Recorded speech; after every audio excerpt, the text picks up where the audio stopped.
اعوذ باللہ من الشیطان الرجیم بسم اللہ الرحمن الرحیم الحمد للہ رب العالمین الصلاۃ والسلام علی اشرف الانبیاء والمرسلین سیدنا و نبینا ابی القاسم محمد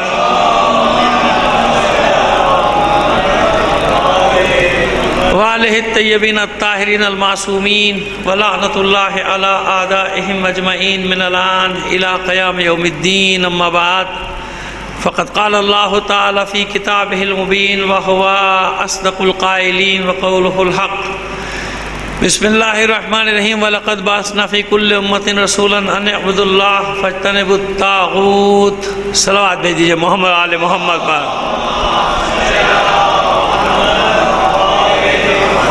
تمام جتنے مرحومین کے نام لیے گئے ان کے لیے اور تمام شہداء ملت کو شامل کر کے ایک سورہ فاتحہ پڑھ کر بخش دیجیے گا۔ بسم اللہ۔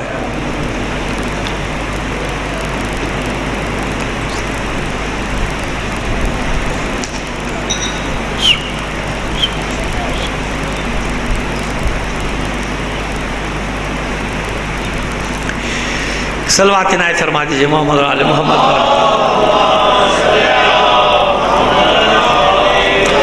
اس سے بہتر انداز میں مل کے بلند آواز سے ایک صلوات بھیج دیجیے گا۔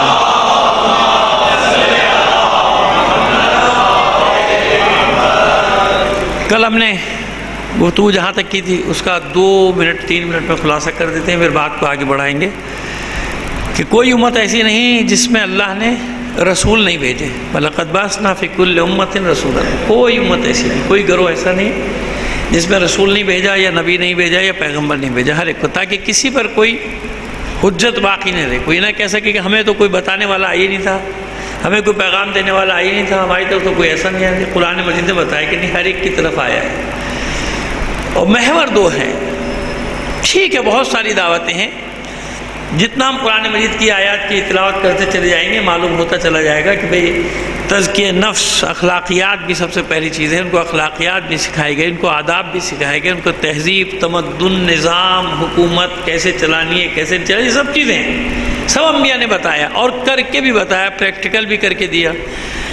لیکن محور ان تمام چیزوں کا کیا ہے؟ 2 چیزیں ہیں، یعنی جو کچھ بھی تم عبادات انجام دو، جو بھی تمہارا نظام ہو، وہ 2 چیزوں کے تحت ہو، 2 اصولوں کے تحت ہو۔ یہ نبی، ہر نبی بتا کر گیا، یعنی اقتدار حاصل کرنا مقصد نہ ہو، یہ بھی مقصد ہونا چاہیے پیش نظر، یہ اقتدار کہیں غلط طریقے سے تو حاصل نہیں کر رہا۔ منصب حاصل کرنا مقصد نہیں ہے، منصب حاصل کرنا ہے ٹھیک ہے، کوئی بھی اچھا منصب، کہیں بھی آپ نوکری کرتے سب کچھ کرتے، لیکن یہ کہیں غلط طریقے سے تو حاصل نہیں کر رہا۔ 2 چیزیں ہیں، یعنی پہلی چیز کیا ہے؟ ان اعبدوا اللہ، اللہ کی عبادت۔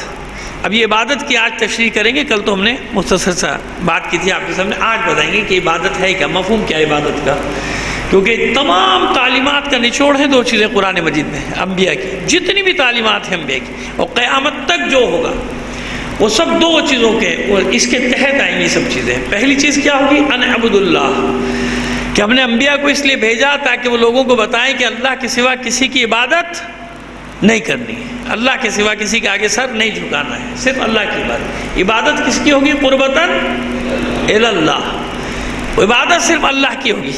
میں جو کام بھی کرتا ہوں قربتاً الی اللہ کرتا ہوں، ایسے ہی ہے نا، نماز پڑھتا ہوں قربتاً الی اللہ، ایسے ہی ہے، زیارت امام حسین علیہ السلام پڑھتا ہوں قربتاً الی اللہ، نماز زیارت امام حسین علیہ السلام پڑھتا ہوں قربتاً، مکے جاتا ہوں قربتاً الی اللہ، روضہ رسول پہ حاضری دیتا ہوں قربتاً الی اللہ، کربلا جاتا ہوں قربتاً الی اللہ، نجف جاتا ہوں قربتاً، بلکہ یوں کہہ دوں کہ اللہ سے قریب ہونے کے لیے ساری جگہ ہیں، جو اللہ سے قریب ہونا چاہتا ہے ان تمام جگہوں کا انتخاب کر لیتا ہے۔ صلوات بھیجیے محمد آل محمد پر۔ سمجھ میں آئے؟ یہ قربتاً الی اللہ کا جو قصد ہے نا، اب اس کی تشریح کریں گے، معصومین نے کیسے اس کی تشریح کی اور کیسے بتایا کہ ہر عبادت قربتاً الی اللہ جو بھی کر رہا ہوں۔ ابھی آگے چل، یہ پہلا محور ہو گیا، یعنی عبد اللہ، اللہ کے سوا کسی کی عبادت، کسی کی عبادت نہیں ہو سکتی، عبادت صرف اللہ کی ہوگی۔ اور یہ پورے تمام انبیاء کی تعلیمات کا نچوڑ یہی ہے، ان اعبدوا اللہ، اللہ کی عبادت کرنی ہے، عبادت کسی کی نہیں۔ انبیاء نے کس کی عبادت کی؟ رسولوں نے کس کی عبادت کی؟ پیغمبروں نے کس کی عبادت کی؟ ائمہ طاہرین نے کس کی عبادت کی؟ اولیاء اللہ نے کس کی عبادت کی؟ تمام معصومین نے کس کی عبادت کی؟ اتنی سیدھی سی 2 اور 2 4 والی بات اس انسان کو اگر سمجھ میں نہیں آئے کہ وہ تمام ہستیاں اللہ ہی کی عبادت کرتی رہی، اسی لیے ہمیں ان سے قربت اور محبت ہے کہ انہوں نے ہمیں بہکنے نہیں دیا، بھٹکنے نہیں دیا۔ یعنی اگر اللہ تک پہنچنے کا کوئی ذریعہ یا وسیلہ ہے تو کون سی ازواج مقدسہ؟ یہی معصومین کی ذات ہے۔ ان سے وابستہ رہو گے تو کبھی بھی بھٹکنے نہیں پاؤ گے۔ خیر، یہ پہلا بات۔ اور دوسرا محور کیا ہے؟ وجتنب الطاغوت، اور جو سرکش ہیں ان سے اجتناب کرنا، ان سے دور رہنا، سرکشوں سے دور رہنا۔ جو طغیان کرے، جو سرکشی کرے، اس سے دور رہنا۔ یہ 2 چیزیں، دونوں کام مشکل ہیں بہت، ابھی بتاتے ہیں۔ عبادت بھی بڑی مشکل ہے اور طاغوت سے دور رہنا بھی بڑا مشکل ہے، طاغوت سے ٹکرانا بھی بڑا مشکل ہے، طاغوت سے اپنا دامن چھڑانا بھی بڑا مشکل ہے۔ پہلا مرحلہ عبادت کا شروع کرتے ہیں کہ عبادت ہے کیا اور کیوں کروں، کس لیے کروں عبادت، کیا ضرورت ہے مجھے عبادت کرنے کی۔ سوال رکھ رہا ہوں پہلے، یہ نہیں کہہ رہا ہوں کسی کوئی کلپ اٹھا کے چلا دے کہ دیکھو مولانا نے خود کہا تھا کیوں کریں عبادت۔ سب کچھ ہوتا ہے نا آج کل تو پتہ ہے آپ کو، ایک جملہ نکالا چلا دیا، ارے بھائی آگے پیچھے کیا تھا وہ تو دیکھ لو بھائی خدا کے بندو۔ تو اس لیے اتنی قیدیں مجھے لگانی پڑتی ہیں گفتگو کے دوران، تو کہیں گے فوراً ایک جملہ نکالیں، دیکھیں مولانا حسن ظفر نے فلاں تاریخ کو ملتان میں حسین حیدریہ امام بارگاہ گلگشت میں یہ جملہ کہا کہ کیوں کریں عبادت، کس لیے کریں عبادت۔ صحیح ہے نا؟ اتنا بھی 2 جملے بھی نکل کے کافی ہے نا، کام ہو گیا نا، منافق کا کام تو ہو گیا نا، فتنہ پھیلانے والے کا کام ہو گیا، شر پھیلانے والے کا کام۔ اسی طرح شر پھیلائے جاتے ہیں صبح سے شام تک الٹے سیدھے، اور ہماری پبلک بھی اپنی قوم کو نہیں کہہ رہا، پوری قوم ساری ایسے 20 کروڑ کے وہ بھی پاگلوں کی طرح لگے ہوئے ہیں۔ او بھائی تصدیق تو کر لو، او بھائی سچی خبر ہے جھوٹی خبر ہے، یہ آدمی زندہ ہے مردہ ہے، جس کا بیان ہے کیا، کہاں کا ہے، کدھر کا۔ فارورڈ کرنے سے مقصد ہے کیوں؟ کیونکہ فارورڈ نہیں کرے گا تو ثواب نہیں ہوگا۔ تو پہلے شروع میں چل چکا نا، جو فارورڈ کرے گا اس کی دلی مراد پوری ہوگی۔ کیوں بھائی؟ یہ حضرت جبرائیل کہہ رہے ہیں؟ کون کہہ رہا ہے؟ یہ جس نے میسج دیا، یہ کیا نبی ہے، پیغمبر ہے، امام ہے، ولی ہے؟ کون ہے یہ؟ کون ہے جو آپ سے کہہ رہا ہے کہ جو نہیں کرے گا وہ فلانا ہوگا اور جو کرے گا وہ یہ ہوگا؟ کیوں بھائی؟ تو خود ہوگا جو کر رہا ہے، جو لکھ رہا ہے تو خود ہوگا۔ تو ہے کون؟ تو معصوم ہے، تو امام ہے، لیکن وہ لوگ نے کہا بھائی یہ گناہ نہ ہو جائے، جلدی سے 10 آدمیوں کو آگے بڑھاؤ، سکون ہو گیا، ثواب ہو گیا، میں گناہ سے بچ گیا۔ خدا کے بندو، کیا ہو رہا ہے؟ میسج کے اوپر دین چلے گا؟ پورا دین میسیجز کے اوپر چل رہا ہے، موبائل کے اوپر چل رہا ہے پورا دین۔ ایسا لگ رہا ہے کہ وہ ہمارے دوست نے بڑا اچھا اور ایک جملہ لکھ کے بھیجا کہ اب تو ڈر لگتا ہے موبائل کی طرف قدم کر کے سوتے ہوئے، کہ سارا دین تو اس میں چھپا ہوا ہے۔ صلوات بھیجیے محمد آل محمد پر۔ بڑا اچھا، بعض اوقات بس اچھی چیز بھیج دے، وہ اچھی بات ہے۔ اس نے کہا اب تو ڈر لگنے لگا بھائی، یہ سارا دین اسی میں چل رہا ہے کہ اب موبائل کی طرف کہیں پیر نہ ہو جائے، ہمارا گناہ نہ ہو جائے۔ تو سمجھیں عبادت ہے کیا اور کیوں کی جائے، کس لیے کی جائے؟ دیکھیے انسانی فطرت۔ اب دیکھیے مجمع ایسا ہو گیا کہ میں آپ سے گزارش کر رہا ہوں کہ تھوڑا سا آگے سمٹائیے تاکہ بعد میں آنے والوں کو جگہ ملے اور ایک ماحول بھی مجلس کا بن جائے گا۔ بلند آواز سے صلوات بھیجتے ہوئے آگے تشریف لے آئیے۔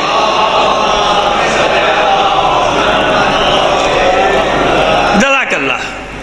وہ جو ٹیک لگا کے جو بیٹھا ہے، میں اس سے نہیں کہہ رہا، اس کو یقیناً کمر میں درد ہوگا یا کوئی نہ کوئی پرابلم ہوگی، لیکن جو بیچ میں بیٹھے ہیں ان سے گزارش کر رہا ہوں کہ وہ ساتھ آ جائیں۔ وہ تو ویسے ہی بیٹھے ہیں، بیچ میں بیٹھے ہیں تو آگے آ جائیں گے تو ذرا مجھے سہولت ہو جائے گی گفتگو کرنے میں۔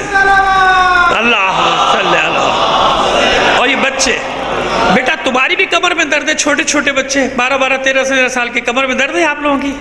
نوجوان اور جوان ٹیک لگا کے بیٹھے ہو تو خدا کو مانو، عجیب ہے۔ یا رسول اللہ، یا مطلب اللہم صلی علی محمد۔ دیکھیے بزرگوں کی جو سمجھ میں آتی ہے، بزرگ بیٹھے ہیں، مجھے معلوم ہے ہاں بھائی پرابلم ہے، گھٹنوں میں پرابلم ہوگا، جوان بچے، نوجوان بچے ٹیک لگا کے بیٹھے ہوئے، یہ غرور کی علامت ہوتا ہے۔ کس کی علامت ہے؟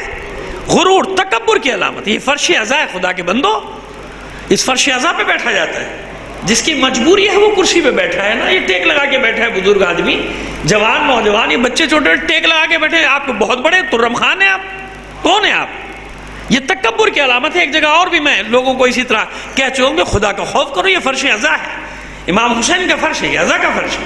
اس پہ تکبر نہیں چلتا، اس پہ غرور نہیں چلتا. بڑے آدمیوں کے بچے ہو گئے اپنے گھر کے اوپر ہو گئے، امام حسین کی بارگاہ میں یہ سب آگے بیٹھے، یہ سب سے بڑے ہیں. صلوات بھیجیے محمد آل محمد پر. تکبر نہیں چلتا یہاں، غرور تکبر نہیں چلتا اس فرش میں، اس ذکر میں. ٹھیک، بس یہ عبادت ہے کیا؟ پہلا مسئلہ یہی آ گیا، ابا واستکبر وکان من الکافرین. پہلا جرم ہی اس کا یہ ہوا کہ اس نے کیا کیا؟ اللہ کا انکار کیا اور تکبر کیا. تکبر نہیں کرتا. اللہ کو کیا چیز ناپسند ہے؟ تکبر، غرور. سمجھانا میرا فرض ہے، اچھا لگے آپ کو برا لگے مجھے سے کوئی غرض نہیں ہے. بس عبادت کیوں کی جائے؟ کس لیے کی جائے؟ انسان کی فطرت میں معبود کی تلاش ہے. انسان کی فطرت میں معبود کی تلاش ازل سے، جب سے انسان آیا ہے. کب سے آیا ہے مجھے نہیں معلوم، کتنے ہزار سال ہو گئے آئے گئے انسان کو دنیا میں، کوئی طے نہیں کر سکتا، تخمینے لگا سکتا ہے. 18,000 سال، 20,000 سال، 25,000 سال پہلے کب یہ آدم آئے تھے، ان سے پہلے کیا تھا، کون سے آدم، پھر آدم سے پہلے آدم سے پہلے آدم آدم آدم، ہے نا، پوری روایتیں پڑھ چکے ہیں کبھی آپ کے سامنے. جب سے آیا ہے معبود کی تلاش میں، فطرت ہے اس کی تلاش کر رہا ہے. ابھی میں آپ کو بتا دوں، آپ کہیں گے کہ نہیں جی دنیا کی 25% آبادی تو اللہ کو مانتی نہیں، وہ تو ایتھسٹ ہے. کیا ہے وہ؟ دہریہ ہے. وہ تو کیا کہتے ہیں اس کو؟ دہریہ کہتے ہیں. حالانکہ دہریہ کا معنی کچھ اور ہے، لیکن چلیے ہم نے رکھ دیا اس بیچارے کا نام دہریہ. بیچارہ کیا، بہرحال جو اللہ کو نہیں مانتا کہتے ہیں وہ دہریہ، یہ اللہ کو نہیں مانتا. حالانکہ دہریہ کا معنی اللہ کو نہ ماننے والا نہیں ہے. دہریہ کے معنی ہے دنیا کو پوجنے والا. دہریہ کے کیا معنی؟ دہر ہے نا، تو ضروری تھوڑی کہ جو اللہ کو نہیں مانتا وہی دہریہ ہو. کیا پتہ نمازیں پڑھتا ہو دنیا کا پجاری ہو. دہریہ کے معنی پہلے بھی کبھی بتائے تھے، دہر سے ہے نا، دہر یہ زمانہ. یہ ممکن ہے نمازیں پڑھتا ہو، روزے رکھتا ہو اور ساری عبادتیں کرتا ہو، مگر دنیا کا بھی پجاری ہو، دنیا کو ہاتھ سے نہیں جانے دیتا، دنیا کے پیچھے دوڑتا ہے، اس کو کہتے ہیں دہریہ. اللہ کو نہ ماننے والا اور ہے ملحد، اس کو کیا کہتے ہیں؟ ملحد. لیکن دہریہ کی کیونکہ ایک اصطلاح چل پڑی تو چل پڑی، بس ہوا چل پڑی. کہیں گے نا لوگ کہ جب ہے نا نہیں مانتے. نہیں، ایک وقت آتا ہے کہ انہیں بھی ماننا پڑتا ہے، انہیں بھی ماننا پڑتا ہے، کیونکہ فطرت میں ہے معبود کی تلاش. اب کیسا معبود ہو یہ الگ بات ہے، لیکن چاہتا ہے. جب یہ سوال پیدا ہوتا ہے اس کے دماغ میں کہ میں کہاں سے آیا بھائی تم اپنے اماں ابا کے ذریعے آئے، میرے اماں ابا کہاں سے آئے، ان کے اماں ابا، وہ اماں ابا کہاں سے آئے، یہ کہاں سے آئے کا سلسلہ. اور اگر تھوڑا سا بھی غور کرنے والا، سوچ اور فکر کرنے والا انسان ہے تو یہ سوچے گا کہ بھئی ہزاروں سال پہلے کیا تھا اور میں کہاں تھا. جب یہ بنی اسرائیل کے واقعات ہو رہے تھے، معرکہ موسیٰ و فرعون ہو رہا تھا، میں کہاں تھا. جب ابراہیم و نمرود کا معرکہ ہو رہا تھا، میں کہاں تھا. اگر میں اس زمانے میں ہوتا تو آج ہوتا کیا؟ نہیں ہوتا نا. تو پہلے تو خدا کا شکر ادا کرو کہ اس زمانے میں نہیں تھے، آج ہو. نہیں تھے نا، اگر ہوتے تو آج کہاں ہوتے. اور جو آج ہے وہ کل کہاں ہوگا. اب جو کل پیدا ہوں گے ان کے ذہن میں یہی سوال آئے گا ہم لوگوں کے بارے میں، جیسے ہم ہسٹری پڑھتے ہیں تو ہم کہاں ہوں گے، نہیں ہوں گے نا. تو غنیمت ہے وہ لمحات جو آپ گزار رہے ہیں. تو جب سے انسان کیا فکر کر رہا ہے کہ کہاں سے آیا، کیوں آیا، ایک معبود چاہیے. کیوں چاہیے؟ اس کی فطرت میں ہے. کبھی پھنس جاتا ہے، کبھی مجبور ہو جاتا ہے، کبھی غمزدہ ہو جاتا ہے. کوئی ٹھکانہ ڈھونڈتا ہے کہ کوئی ایسی جگہ ہو، کوئی ایسی ہستی ہو، کوئی ایسا مقام ہو کہ جہاں جا کے اپنے دل کا رونا تو روؤں. میں کس کو بتاؤں مجھے کچھ چاہیے، کس سے مانگوں، مجھے کچھ لینا ہے کس سے لوں. یہ ملحدین کی فطرت بھی بتا رہا ہوں کہ جب ملحدین کے بھی منہ سے بے ساختہ لاشعوری طور پہ یہ جملے نکلتے چلے جاتے ہیں کہ دیکھو بھئی اللہ مالک ہے، کیا ہونے والا ہے، ملتا ہے کہ نہیں ملتا. یعنی لاشعور میں اس کے یہ ہے کہ کوئی ہے جو دے بھی سکتا ہے، جو لے بھی سکتا ہے. ایسا ہے نا، لاشعور میں انسان تلاش میں ہے معبود کی ہمیشہ سے. اس لیے پہلا فرد جو آیا جناب آدم علیہ السلام نبی بن کر آئے. پہلے ہادی آیا، بعد میں پبلک آئی. عوام بعد میں آئی، ہادی پہلے آیا. نبی کو پہلے بھیجا تاکہ پہلا فرد بھی یہ نہ کر سکے دعویٰ یا گلہ نہ کر سکے کہ مجھے بتانے والا کہاں تھا، مجھے تو کوئی بھی بتانے والا نہیں تھا. نہیں، پہلا فرد ہی نبی ہے. لہذا اپنے بچوں کو بتایا، وہیں سے گڑبڑ شروع ہوئی۔ معبود تو چاہیے مگر اپنی مرضی کا چاہیے۔ حابیل بھی اللہ کو مانتا ہے اور قابیل بھی اللہ کو مانتا ہے، کیوں آدم کی اولادیں آدمی ہیں کتنے؟ 3 تو آدمی ہیں ٹوٹل زمین پہ، 3 ہی تو آدمی، تو قابیل کو نہیں پتا کہ میں کہاں سے آیا ہوں، مانتا ہے اللہ، جانتا ہے کہ بھائی یہ میرا باپ نبی ہے۔ حابیل بھی مانتے ہیں، قابیل بھی جانتا ہے۔ مسئلہ کہاں پر ہوا؟ جب قابیل کی مرضی نہیں چلی، قابیل کی مرضی نہیں چلی کہ یہ وصایت یا جو بھی تھی، جس چیز کا بھی جھگڑا تھا، زیادہ تر کہتے ہیں وراثت کا جھگڑا تھا، نہیں وصایت کا وسیع بنانے کا، جانشینی کا جھگڑا تھا۔ ویسے اسی پہ زیادہ میرا بھی فوکس ہے، کیونکہ یہ جانشینی کا جھگڑا ہی آج تک چلا آ رہا ہے۔ آج تک کون سا جھگڑا آ رہا ہے؟ جانشینی کا ہی چلا آ رہا ہے کہ جانشینی کا جھگڑا تھا، تو جانشینی کے جھگڑے میں اس کی مرضی نہیں چلی۔ قابیل کی اللہ نے جانشین کسے بنایا؟ یہ حابیل کو اپنا جانشین بنا دو۔ جیسے ہی حابیل کو بنایا، وہ قابیل کی فطرت واپس آئی کہ اللہ کو تو مانتا ہے، جانتا ہے اللہ نے پیدا کیا، لیکن نہیں میری مرضی کیوں نہیں چلی؟ میری مرضی چلنی چاہیے تھی، لہٰذا میں نہیں بنا تو تجھے بھی نہیں بننے دوں گا۔ جب تجھے راستے سے ہٹا دوں گا تو میں خود بخود وارث بن جاؤں گا۔ کسی کو زبردستی راستے سے ہٹا دینے سے آدمی اللہ کا خلیفہ نہیں بن جاتا زمین پہ۔ پہلے مرحلے میں بتا دیا نا، پہلے مرحلے میں کہ کسی کو زبردستی سامنے سے ہٹانے سے، قتل کر دینے سے، راستے سے ہٹانے سے، اور کوئی چال چل لینے سے یہ نہیں ہوتا کہ جو بیٹھ جائے وہ اللہ کا ہی خلیفہ ہو۔ بے شک کہیے اسے حاکم کہہ لیجیے، چلیے خلیفہ کا لفظ کچھ لوگوں کو برا لگ جاتا ہے، حالانکہ میں تو خلیفہ عمومی معنی میں کہہ رہا ہوں، اس معنی میں کہہ رہا ہوں جس میں اللہ نے قرآن میں استعمال کیا۔ ایسے ہی ہے نا، وَإِذْ قَالَ رَبُّكَ لِلْمَلَائِكَةِ إِنِّي جَاعِلٌ فِي الْأَرْضِ، خلیفہ میں اس معنی میں استعمال کر رہا ہوں۔ اب پانی کہیں نشیب میں مرتا ہے تو اس میں کیا کروں بھائی؟ میں تو اس کی بات کر رہا ہوں کہ اللہ کا وارث، تو یہ سمجھ لی کہ روئے زمین پہ اللہ کا جانشین کہہ لیجیے آپ، تو ویسے بن جائے گا، حاکم بن جائے گا، بادشاہ بن جائے گا، جو چاہے بن جائے، لیکن اس میں اتنی ہمت نہیں ہوگی کہ وہ اپنے آپ کو روئے زمین پہ اللہ کا وارث کہہ دے۔ اور کسی نے کہا بھی نہیں، کوئی کہہ دے نا اللہ کا وارث کیوں؟ جب اللہ کا وارث بنائے گا تو اللہ بنائے گا نا، انسان تھوڑی بنائے گا۔ وارث بنانے کا حق کسی ہوگا؟ اللہ کو ہوگا نا۔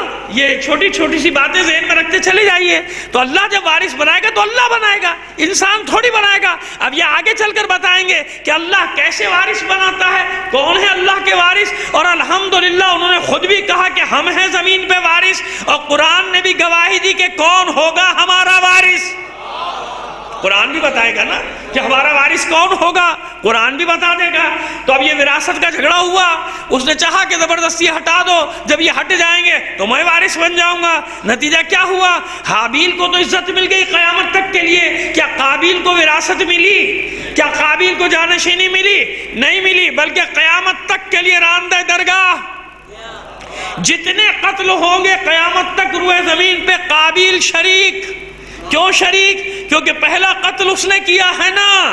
یہ یاد رکھیے، جیسے ثواب جاریہ ہے ویسے عذاب جاریہ، جو برا کام کی بنیاد رکھ کے جائے گا، جتنے لوگ قیامت تک وہ برائی انجام دیتے رہیں گے، غلط کام انجام دیتے رہیں گے، وہ پہلا والا اس میں شریک ہوگا۔ اس لیے طبقاً در طبق، طبقاً اندر طبق، ایک کے بعد نیچے، تہ بتہ، نیچے سے نیچے کیوں جائے گا؟ کیونکہ بوجھ بڑھتا چلا جائے گا۔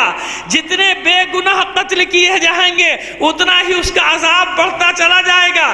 بالکل اس کے مقابلے میں جو مظلومیت کے ساتھ جائے گا، قیامت تک اس کا اجر و ثواب بھی بڑھتا چلا جائے گا۔ ایک صلوات بھیج دیجیے محمد آل محمد پر۔ آئیے، نہیں ملانا، کون بنا وارث؟ جناب شیش۔ ایسے ہی ہوا، جناب شیش تک آبادی بڑھ گئی۔ اب ظاہر ہے کہ نسلیں چل رہی ہیں، 2 راستے چل رہے ہیں، حابیلی راستہ اور قابیلی راستہ۔ بعد میں اور بھی نام آ گئے، لیکن جو قابیل کی بھی پیروی کر رہا ہے، خدا تو چاہیے اسے۔ اب وہ جناب حابیل کو تو مانتا نہیں، جناب شیش کو تو مانتا نہیں، جو بھی اس کا پیروکار ہے، جو آگے چل رہی ہے، آبادیاں بڑھ رہی ہیں آگے، اس کو تو نہیں مانتا۔ لیکن اسے ایک معبود تو چاہیے نا، کہ جس سے مانگے، جس کو اپنا بڑا قرار دے، کہ بھئی کس کے پاس جاؤں، آندھی آ گئی، طوفان آ گیا، سیلاب آ گیا، سب ہو رہا ہے کہ نہیں ہو رہا؟ تلاش کر رہا ہے خدا کو۔ لہذا کیا کیا اس نے؟ آگ کو دیکھا گمراہ تو ہو گیا، کہا کہ یہ خدا ہے، آگ کی پوجا شروع کرو، یہ بڑی سخت ہے بھائی، یہ جلا کے راکھ کر دیتی ہے۔ پہاڑوں کو دیکھا، کہا یہ بنا اتنا عظیم الجثہ یہ خدا ہوگا، اسی نے مجھے بنایا ہوگا۔ دریاؤں کو دیکھا، سمندر کی طغیانی کو دیکھا، یعنی جیسے جیسے معاملہ آگے بڑھتا چلا گیا، کوئی بڑا ہستی، کوئی اس کے خاندان کا، قبیلے کا بڑا سردار چلا گیا، پتھر پہ اس کی تصویر بنا دی، پہلے دیکھنا شروع کی، پہلے محبت میں بنانا شروع کی، پھر اس نے دیکھا کہ بھائی یہ تو لوگ آ رہے ہیں، اس پہ تو چڑھاوے بھی چڑھ رہے ہیں، اس کو چوم بھی رہے ہیں، محبت سے پیار بھی کر رہے ہیں، کہ اسی کو خدا بنا دو لوگوں کے لیے، لوگوں کے لیے اسی کو خدا بنا دو۔ یہ صنم پرستی کی اپنی تاریخ تلاش میں ہے، جب پریشان ہوگا چاہے گا کوئی ٹھکانہ ملے جہاں جا کے اپنی مشکلیں بیان کرو، فطرت میں ہے، لیکن جہاں فطرت میں معبود کی تلاش ہے وہاں چاہتا کیا ہے کہ معبود ہو، معبود وہ ہو جس نے مجھے بنایا، لیکن عبادت میری مرضی کی ہو۔ عبادت کس کی مرضی کی ہو؟ یہ بھی چلا آ رہا ہے اس کی فطرت میں کہ معبود کی تلاش ہے، خدا کی تلاش میں۔ اسی لیے نمرود نے فائدہ اٹھایا نا، جو طاقتور ہو جاتا تھا دعویٰ کرتا تھا خدائی کا میں خدا ہوں، اور لوگ اس کے سامنے سجدہ کرتے تھے، سجدے، یہی ان کی عبادت، یہی نماز کہ ہمارا خدا ہے۔ کیوں؟ ساری طاقت اس کے ہاتھ میں، جسے چاہے گا مار دے گا، جسے چاہے گا بخش دے گا، زندان سے آزاد کر دے گا۔ انبیاء کے مقابلے میں کھڑا ہوا تھا نا، میں رب ہوں۔ فرعون نے کیا دعویٰ کیا؟ میں خدا ہوں، مجھے سجدہ کرو۔ آج تک وہ عادت پڑی ہوئی ہے حاکموں کے سامنے زانوؤں کے بل بیٹھنے کی اور سجدہ کرنے کی، بادشاہوں کو، وہاں کوئی بدعت شرک کسی کو نظر نہیں آتا۔ کیوں؟ عبادت کا شوق ہے تو اسی کی کیوں نہ کی جائے، جبکہ عبادت کس کی کرنی ہے؟ اللہ کی۔ بس یہ جتنی بھی عبادت اللہ کے مقابلے میں آ رہی ہے اسی کو کہا جاتا ہے طاغوت۔ یہی وہ سرکشی ہے کہ اللہ کے مقابلے میں جس کے سامنے بھی جھکو گے وہ ایسا ہو گیا جیسے تم نے اسے اپنا معبود قرار دے دیا، اور جب معبود قرار دے دیا تو وہ ہو گیا طاغوت۔ تو نمرود اپنے زمانے کا طاغوت، فرعون اپنے زمانے کا طاغوت، یزید اپنے زمانے کا طاغوت، اور آج بھی یہ طاغوت کسی نہ کسی شکل میں موجود ہے کہ نہیں ہے، کسی صورت میں ہے کہ نہیں ہے۔ بس اب جو اللہ کی عبادت کرنے والا ہے اس کا امتحان یہیں پر تو ہے۔ مومن اور غیر مومن کا فرق ادھر ہی تو ظاہر ہوگا کہ عبادت تو کر رہا ہے، نمازیں پڑھ رہا ہے، روزے رکھ رہا ہے، باقی عبادات بھی انجام دے رہا ہے، یزیدیوں سے دوستی تو نہیں کر رہا کہیں، ایسا تو نہیں کہ یہ بھی نہ جائے اور وہ بھی نہ جائے، وقت کے یزیدوں کے ساتھ ہاتھ تو نہیں ملا رہا، ظالموں کی حمایت تو نہیں کر رہا، ظالموں کے ساتھ تو نہیں بیٹھ رہا کہ بھئی دین اپنی جگہ۔ اور یہ تو دنیاوی معاملات ہیں، ان طاقتوں کے سامنے ان سے کون لڑے گا، کیسے لڑیں گے؟ لہٰذا عبادتیں ختم، عبادتیں ضائع۔ کیوں؟ ظالم کا ساتھ دیا، ظلم کا ساتھ دیا۔ اس لیے مولا عارفان، مولا متقیان علی بن ابی طالب علیہ السلام صلوات بھیجیے، بظاہر اپنے دونوں بچوں کو وصیت کی ہے لیکن قیامت تک آنے والے مومنین کو وصیت کی۔ زبان زدی عام ہے وہ جملہ آپ کا، یعنی اتنا معروف ہے، کون للظالم خصمن وللمظلوم اونا، کہ تم دونوں حسن حسین، تم دونوں ہمیشہ ظالم کے دشمن اور مظلوم کے دوست بن کے رہنا۔ مسلمان بھی نہیں کہا، مومن بھی نہیں کہا کہ مومن کے دوست بن کے رہنا، مسلمان کے دوست بن کے نہیں، ظالم کوئی بھی ہو، ظالم اپنی صف میں بھی ہو تو ظالم ہی ہوگا۔ کیوں؟ ہماری صف میں ظالم ہو تو وہ ظالم نہیں ہوگا، اس کا ساتھ دیتے ظالم کا۔ کتنے ظالم گزرے ہیں جنہوں نے اپنی قوموں پر ہی ظلم کیا ہے کہ نہیں کیا ہے نا ایسا؟ تاریخ بھری پڑی ہے ایسے ظالموں سے جنہوں نے اپنی ہی قوم پر ظلم کیا ہے۔ اور مظلوم کے مددگار، اب یہ مظلوم کون؟ مسلمان ہو، مومن ہو، یہ تو کہا ہی نہیں۔ وللمظلوم ہونا، مظلوم کہیں بھی ہو، تمہاری بستی میں غیر مسلم ہو، تمہاری بستی میں ہندو رہتا ہو، تمہاری بستی میں تمہارا مسیحی پاکستانی بھائی رہتا ہو، اور سکھ برادری سے تعلق رکھنے والا رہتا ہو، کوئی بھی رہتا ہو، اگر مظلوم ہے تمہارے لوگوں نے اس پر چڑھائی کر دی، بیچارے کا گھر جلانے دوڑ پڑے، بیچارے کا مال لوٹنے دوڑ پڑے، 70-80 سال میں کوئی غریب ان کی حیثیت، معاشی حیثیت بھی آپ جانتے ہیں ان لوگوں کی معاشی حیثیت کیا ہے، بنایا اور ایک دم اللہ اکبر کا نعرہ لگا کے ٹوٹ پڑے، جلا ڈالے ان کے گھر، پھونک ڈالے ان کے عبادت گاہیں، پھونک ڈالے ان کے گھر، یہ اسلام؟ یہاں پر ہی مولا فرماتے کہ نہیں، مظلوم کوئی بھی ہو تمہاری پناہ میں ہونا چاہیے۔ مظلوم کسی بھی مذہب کا ہو مظلوم ہوتا ہے، ظالم اپنی بھی صف کا ہوگا تو ظالم ہوگا۔ صلوات بھیجیے محمد آل محمد پر۔ آئیے، بس یہ بت پرستی ترقی کرتے کرتے کرتے کرتے انسان کی اسی فطرت کا تو فائدہ اٹھایا اور آج تک فائدہ اٹھا رہا ہے۔ ظالم کہ اگر انسان کی فطرت میں معبود کی تلاش نہ ہوتی تو صنم خانے وجود میں نہ آتے، بت کدے وجود میں نہ آتے۔ بادشاہ مذہب کا خوف دلا کر لوگوں کو ڈراتے نہیں کہ خبردار، یہ اللہ کا ذل الہی کا کیا مطلب ہے؟ اللہ کا سایہ، عالم پناہ، جس کی پناہ میں عالم، و یہی ہے نا، یہی القابات آج تک کتابوں میں ہیں۔ آج تک کسی ملا نے، کیونکہ انہی درباروں میں مغلوں کے ہوں یا عثمانیوں کے ہوں یا وہ دربار بنی عباس کے ہوں یا بنی امیہ کے ہوں، کیونکہ یہ خود ذل الہی کہتے تھے نا ان کو، بادشاہوں کو، ان کی کتابوں میں آج تک لکھا ہوا ہے۔ ارے مورخین نے لکھا ہے کہ میں نے یہ کتاب ذل الہی فلاں کے لیے، فلاں کے حکم پہ میں نے یہ کتاب لکھی تاریخ کی۔ مثلا ابن خلدون، اب وہ لائنیں مٹا دی گئیں، کہیں سے پرانے نسخے مل جائیں تو تلاش کر لیجئے گا۔ خود اس میں کہتے ہیں کہ میں نے ذل الہی، عالم پناہ، یعنی یہ ترجمہ عربی سے جب فارسی میں کیا جائے گا تو ذل اللہ، اللہ کا، ذل اللہ کا کیا مطلب ہے؟ اللہ کا سایہ۔ سائے کے قائل ہوئے تو اللہ کے سائے کے قائل ہو گئے۔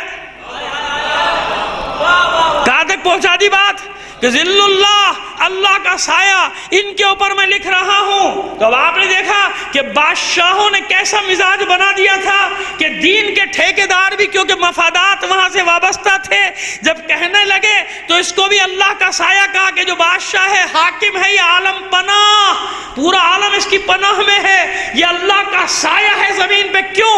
تاکہ عام آدمیوں کے ذہنوں کو مفلوج کر کے ان بادشاہوں کا غلام بنا دیا جائے۔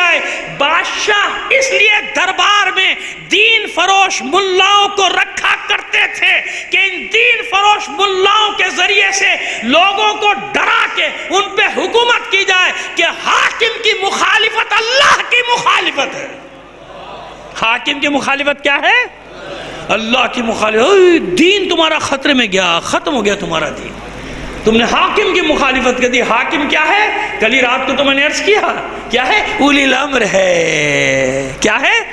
اب ہم نے کیا کہا آپ کی خدمت میں عرض کیا کہ کچھ بھی بن جائے، یہ اپنے آپ کو اولی الامر کہے، سب کچھ کہے، لیکن حق غصب کرنے کے بعد اللہ کے جانشین زمین پہ نہیں بن سکتے، اللہ کے خلیفہ نہیں بن سکتے، اللہ کے وارث جنہیں اللہ زمین پہ وعدہ کر رہا ہے کہ میں وارث تمہیں اپنا بناؤں گا۔ اب یہ پیش کر دیے دیتے ہیں، چلیے ایک آیت ابھی سورہ نور کی پیش کر دیں، وعد اللہ الذین آمنوا منکم وعملوا الصالحات لَيَسْتَخْلِفَنَّهُمْ فِي الْأَرْضِ۔ یہ اللہ کا وعدہ ہے اپنے مومن بندوں سے جنہوں نے اعمال صالح انجام دیے، یعنی اپنی عبادات اللہ کے احکام کے سائے میں کی، جیسے اللہ چاہتا تھا ویسے عبادت کی، جیسے من چاہتا تھا ویسے عبادت نہیں کی۔ دل چاہنے پہ عبادت نہیں ہوتی، دل تو چاہتا ہے کہ سفر میں روزہ رکھوں تو رکھ لیا کیجئے، سردیوں کے دن میں، چلیے گرمیاں ہیں نا، سردیوں کے دن میں کہ بھئی کون بعد میں رکھے گا، چلو رکھ لو، دل چاہتا ہے نا۔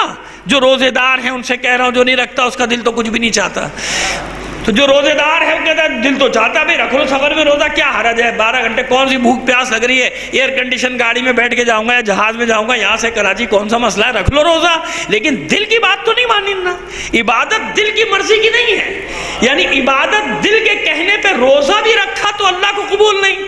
بھئی اللہ کا حکم ہے کہ سفر میں نماز قصر پڑھنی ہے، نہیں میرا دل کہہ رہا ہے میں کون سی دیر لگ رہی ہے، کون سی دیر، میں 4 پڑھوں گا، کون سا ٹائم ہے، 1 گھنٹہ کھانے کے لیے رکا ہوں، 4 منٹ میں 4 ظہر کی پڑھوں گا، 4 منٹ میں عصر کی پڑھوں گا، نہیں۔ اب سمجھ میں آ رہی ہے بات جو کل میں آپ کی خدمت میں شروع کیا تھا بات کہ اللہ کی مرضی کے بغیر نماز بھی پڑھی تو قبول نہیں ہے، باقی باتیں تو چھوڑ دو. حالانکہ عبادت خالص اللہ کی ہے نہیں ہے، نماز نہیں. یہاں دل کی بات نہیں چلے گی. عبادت اس لیے انا اعبد اللہ، اللہ کی عبادت کا مطلب یہ ہے کہ اپنے دل اور اپنی مرضیوں کو عبادت میں داخل نہ کرنا، یہ دیکھنا کہ اللہ کی مرضی کیا ہے. اللہ کی مرضی 2 رکعت ہے تو میں 2 رکعت پہ راضی ہوں. اللہ کی مرضی ہے کہ سفر میں روزہ نہ رکھوں تو روزہ نہیں رکھنا، بھئی حرام ہے، نہیں کہ منع ہے. قیام ہماری فقہ میں، دوسری فقہ میں تو چلو وہ ہے کہ بھئی رخصت ہے کہ آپ رکھیں بھی نہ رکھیں، ان کی فقہ اپنی جگہ. لیکن ہمارے تو صاف اور واضح حکم ہے نا، بس نص قرآنی ہے کہ سفر میں ہو یا مریض ہو تو روزہ نہیں رکھنا. بھائی منع کر دیا. مریض کے روزہ نہ رکھنے کی کیا معیار کیا ہے؟ ڈاکٹر کہہ دے کہ آپ روزہ نہیں رکھ سکتے، وہ ختم ہوگی بات، نہیں رکھی. اب آپ کہیں نہیں میں تو رکھوں گا، زبردستی رکھوں گا. نہیں، دل کا حکم نہیں چلتا. عبادت دل کی مرضی کی نہیں. عبادت کس کی ہوتی ہے؟ انا اعبد اللہ. یہ ہے اللہ کی عبادت کا مطلب کہ جہاں اللہ کہہ رہا ہے، جتنا کہہ رہا ہے اتنا کرنا ہے، اس سے آگے بڑھنے کی ضرورت نہیں ہے. لشکر نکلا مدینے سے باہر، رمضان ہے نا، 17 کو جنگ ہوئی ہے معرکہ بدر، 17 رمضان. لیکن نکلے تو 12-13 کو تھے، 13 یا 14 کو نکل گئے تھے. 1-2 دن تو وہاں ٹھہرے بھی ہیں نا چاہے بدر پہ. تو جب بھی نکلے 13-14 تاریخی اختلاف 1-2 دن کا کوئی فرق نہیں پڑتا بھائی، یہی تاریخیں نکل گئے مدینے سے باہر. جیسے ہی حد ترخص عبور کی، اللہ کے رسول نے حکم دیا روزہ افطار کر لو. اللہ کے رسول نے حکم دیا روزہ افطار کر لو. لو جی مسلمان کیسے روزہ توڑ دے؟ حالانکہ رسول نے تو کہا افطار کرو. تو افطار کرنے میں توڑنے میں یہی تو فرق ہے. اب مسلمان کیسے روزہ توڑ دے؟ اس کو یہ سمجھ میں نہیں آ رہا کہ افطار اور ہوتا ہے، توڑ دینا اور ہوتا ہے. تو بھائی یہ کیسے ہوگا؟ ہم تو برداشت کر سکتے ہیں. یہی اسی طرح کے جیسے آج کل بہانے چلتے ہیں، ہم تو برداشت کر سکتے ہیں، ہم تو رکھ سکتے ہیں روزہ. پھر یہ بھائی اور روزے جیسی عبادت، روزے جیسا ہوگا روزہ توڑ دوں. روزہ بتا رہا ہے اللہ کا رسول، توڑ نہیں دینا، یہ افطار کرنا ہے. یہ اللہ کا حکم ہے، اپنی مرضی نہیں چلتی. تو جب اللہ کا رسول یہ بتا رہا ہے کہ یہاں مرضی میری نہیں ہے، یہاں مرضی تمہاری نہیں ہے، یہاں مرضی اللہ کی ہے، یہ اللہ کا حکم ہے کہ روزہ افطار کر لو. باطل ناخواستہ روزہ افطار کیا مسلمانوں نے بڑی مشکل سے، اور بعض نے پتہ نہیں کیا بھی ہوگا کہ نہیں کیا ہوگا. نہیں بھائی قیامت کے دن حالانکہ ان سے پوچھو کہ تمہیں روزے کا بتایا کس نے؟ بس اب اگر وہ رسول اللہ کی مرضی کے تحت قبلے سے رخ پھیر رہا ہے، مسجد ذو قبلتین آ گئی کہ نہیں آ گئی؟ قبلہ اول سے قبلہ ثانی کی جو اب قبلہ ہے اس کی طرف رخ کر رہا ہے. تو یہ کس کا حکم ہے؟ وہی آئی ہے نا. سب مسلمان کھڑے رہے. نہیں بھائی یہ کیسے ہوگا؟ نماز کی حالت میں یوں گھوم جاؤں. ارے رسول تو پورے گھوم کے بھی آ گئے. تو اب کیا ہوا؟ کیونکہ سب یہ سمجھ رہے ہیں کہ بھائی یہ تو غلط ہے، نماز باطل ہو جائے گی. یہ کس نے بتایا تمہیں؟ اللہ کے رسول ہی نے تو بتایا تھا. وہی اللہ کا رسول حالت نماز میں جب قبلہ بدل رہا ہے تو اب یہ دیکھو وارث کون ہے، یہیں سے پہچان ہوگی. جو رسول کا وارث ہوگا، جو روئے زمین پہ اللہ کا جانشین ہوگا، خلیفۃ اللہ فی الارض ہوگا، وہی معلوم ہوگا جو اپنے دل کا اتباع نہیں کر رہا، جو رسول کا اتباع کر رہا ہے، جانتا ہے کہ یہی اللہ کا حکم ہے. اگر وہ شخص نظر آ جائے، ایک فرد جس نے رسول کے ساتھ قبلہ تبدیل کیا، تو سمجھ لینا کہ دل کی اطاعت کرنے والے اور ہوتے ہیں، خلیفۃ اللہ فی الارض اور ہوتا ہے. اور فرد کا نام لینے کی ضرورت ہے مجھے کہ سوائے علی کے کوئی ہے کہ تحویل قبلہ جب ہوا ہے، تبدیل ہوا ہے قبلہ، تو سوائے علی کے کسی نے رسول کے ساتھ قبلہ تبدیل نہیں کیا. سب بعد میں کہتے ہیں کہ حضور ہم تو ڈر گئے کہ نماز کیسے توڑ دیں. ارے کیا رسول کی نماز ٹوٹ گئی؟ رسول کی نماز سے بڑی ہے تمہاری نماز. وہی تو بتا رہا ہے نماز. اب جب وہ حکم دے، آواز دے کہ آ جاؤ نماز توڑ کر، تو نماز پڑھنا حرام. وہ کہہ رہا ہے نا، کیونکہ وہ جو سنا رہا ہے وَمَا يَنْطِقُ عَنِ الْهَوَىٰ إِنْ هُوَ إِلَّا وَحْيٌ يُوحَىٰ، وہ جو بتا رہا ہے وہ اللہ کا حکم بتا رہا ہے. وہ اس کے تحت بتا رہا ہے کہ جب صاحب معراج میں میزبان نے مہمان سے کیا فرمایا، ان قرآن نے کیسے اس کو نقل کیا، فَأَوْحَىٰ إِلَىٰ عَبْدِهِ مَا أَوْحَىٰ. جب وہ منزل قاب قوسین او ادنا کی منزل پر پہنچے، فَأَوْحَا إِلَىٰ عَبْدِهِ مَا أَوْحَا، پس جو کہنا تھا اللہ نے اپنے بندے سے کہہ دیا، جو وہی کرنا تھی وہ کہیں کر دے. یعنی اب یہ جو بھی فعل انجام دے رہا ہے اللہ کا رسول، یہ اللہ کی منشا اور اللہ کی مرضی کے تحت انجام دے رہا ہے، اپنی مرضی سے انجام نہیں دے رہا. بس آئیے، کل ایک ذرا سا اشارہ کیا تھا، کل یا پرسوں کی مجلس میں، مجھے معلوم نہیں، جلوس کی مجلس میں یاد نہیں، وہ واقعہ نہیں پڑھ رہا، صرف بتانا چاہ رہا ہوں آپ کو آگے بڑھ کر کے اللہ کے زمین پہ خلیفۃ اللہ فی الارض کیسے بنتا ہے، وسیع کیسے بنتا ہے، وارث کیسے بنتا ہے، جانشین کیسے بنتا ہے. جناب نوح نے اپنے ایک بیٹے کے لیے مانگا اللہ سے کہ اسے واپس دے دے، یہ ڈوبا جا رہا ہے. کیا جواب ملا تھا؟ اِنَّهُ لَيْسَ مِنْ أَهْلِكَ، نوح تمہارے اہل میں نہیں ہے، یعنی تمہارے اہل بیت میں سے نہیں ہے، کیونکہ عمل میں تمہارا شریک نہیں ہے، تمہارا اتباع نہیں کرتا، نہیں، یہ اس قابل نہیں ہے، یہ اس قابل نہیں ہے. نہیں مانی نا، حالانکہ پیغمبر ہیں، اور کہا تھا کہ جس کو چاہو گے کہو گے بچا دوں گا، لیکن انہی کے بیٹا باقی مومن بچ گئے، جناب نوح کا بیٹا نہیں بچ سکا. کہ نہیں، یہ تمہارا اہل نہیں ہے، یہ تمہارے اہل بیت میں سے نہیں ہے. اب آئیے آگے، معلوم ہو گیا نا، جناب نوح کے واقعے نے بتا دیا کہ اللہ کی مرضی شرط ہے، ہر کام میں اللہ کی رضا شرط ہے. اللہ کی مرضی نہ ہو تو اب نبی اپنے بیٹے کو بھی نہیں بچا سکتا. اب جناب موسیٰ علیہ السلام جناب ہارون کو مانگا، واقعہ نہیں پڑھ رہے، یہ پڑھ چکے، اللہ نے دیا کہ نہیں دیا؟ دے دیا نا، بتا دیا یہ میرے وسیع ہیں، حالانکہ بڑے ہیں جناب موسیٰ سے، بتا دیا میرا وسیع ہے، میرا بازو ہے، میرا قوت بازو ہے. تفصیل سے پڑھی اس پر ہم نے مجلس. ان کا انتقال ہو گیا، جناب ہارون کا جناب موسیٰ کے سامنے ہی انتقال ہو گیا. اب بتائیے کتنے امیدوار پیدا ہو گئے؟ امیدوار ہوئے کہ نہیں؟ کیونکہ اب تو اقتدار آ گیا نا بنی اسرائیل کے پاس. اب کتنے امیدوار ہیں کہ مجھے ملے، کہ مجھے ملے؟ جیسے جناب سلیمان علیہ السلام کے دربار میں کتنے امیدوار تھے کہ نہیں تھے؟ ان امیدواروں ہی کے لیے تو جناب سلیمان نے مقابلہ رکھا تھا کہ کون ہے جو تخت بلقیس لے کر آئے گا اور کتنی جلدی لے کر آئے گا. جن نے کیا کہا تھا؟ دیو نے، قال عفریت من الجن، جنوں میں سے ایک دیو نے کیا کہا تھا؟ آپ کا ابھی یہ دربار ختم نہیں ہوگا، میں لے آؤں گا. کیونکہ مسئلہ یہاں بھی یہی تھا جناب سلیمان کے ساتھ کہ آصف برقیہ بھانجے ہیں، بھانجے، اور جناب سلیمان جانتے ہیں کہ یہی اہل ہے، لیکن میں نے اعلان کر دیا تو اتنی بڑی سلطنت، اتنی بڑی تبلیغ کرنے کے باوجود جانتے ہیں لوگوں کے مزاج کو کہ اگر یہ اعلان کر دیا یہ کبھی بھی نہیں مانیں گے، کہیں گے اپنے بھانجے کو بنا دیا. لہذا میدان رکھا، میدان کھلا چھوڑ دیا کہ جاؤ اس میدان میں جو زیادہ علم رکھتا ہے وہ میرا وارث ہوگا، وہ میرا وصی ہوگا. اس نے کہا میں جناب آپ کا دربار ختم ہونے سے پہلے لے آؤں گا. اب جس کے پاس کتاب میں سے تھوڑا سا علم تھا، علم من الکتاب، ومن عنده علم من الکتاب، علم الکتاب نہیں تھا، من الکتاب تھا، تھوڑا سا علم تھا.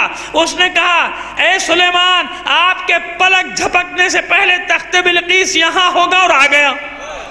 پلک جھپکنے سے پہلے آ گیا. تو جناب سلیمان نے بتا دیا نا کہ اگر کسی کو اپنا جانشین بنا رہا ہوں تو اقربا پروری کے تحت نہیں بنا رہا، اس لیے بنا رہا ہوں کہ یہ اللہ کا حکم ہے. اس میں علم بھی زیادہ ہے، اس میں طاقت بھی زیادہ ہے. جناب ہارون درمیان سے ہٹ گئے. جب جناب ہارون درمیان سے ہٹ گئے، اب پھر وسیع کا مسئلہ آ گیا. جو تم میں علم اور طاقت میں زیادہ ہوگا اسی کو وسیع بنایا جائے گا. ایک صلوات بھیج دیجئے محمد آل محمد.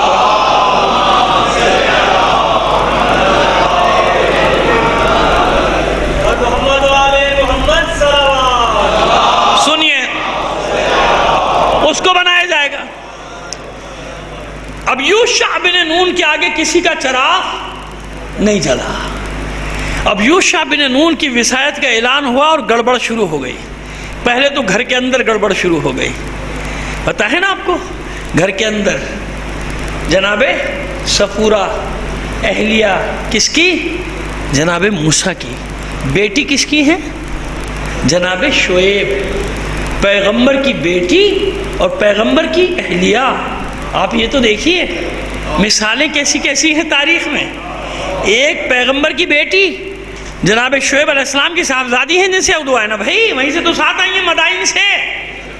اور جناب موسیٰ علیہ السلام پیغمبر کی اہلیہ. تو اس واقعے نے یہ بھی بتایا کہ معیار یہ نہیں ہے کہ پیغمبر کی بیٹی ہو چاہے پیغمبر کی اہلیہ ہو، ہے نا. بھائی لوط کی اہلیہ کو دیکھ لیجیے، قرآن مجید میں ان کا تو ذکر ہے نا. جناب لوط پیغمبر کی اہلیہ، جناب نوح کی اہلیہ ہیں کہ نہیں ہیں، جن کے لیے کیا کہا گیا ہے؟ یہ جہنمی ہیں. صاف صاف کہا ہے قرآن نے کہ یہ نہیں بخشی جائیں گی، سب بخش دیے جائیں گے آپ کے گھر کے، ان کو نہیں چھوڑوں گا، ان کو نہیں بخشا جائے گا. خیانت کی نا، پیغمبر کے گھر میں رہتی تھی جناب نوح کے اور خیانت کرتی تھی، یعنی پیغمبر کے خلاف باتیں کرتی تھی، پروپیگنڈا کرتی تھی پیغمبر کے خلاف، الٹی سیدھی روایات. اسی لیے تو آ گئی سامنے، کیونکہ نوح کی زوجہ جو گھر میں تھی، ہے نا ایسا. پھر کوئی نقل کر دیتا ہے تو مشکل ہو جاتی ہے.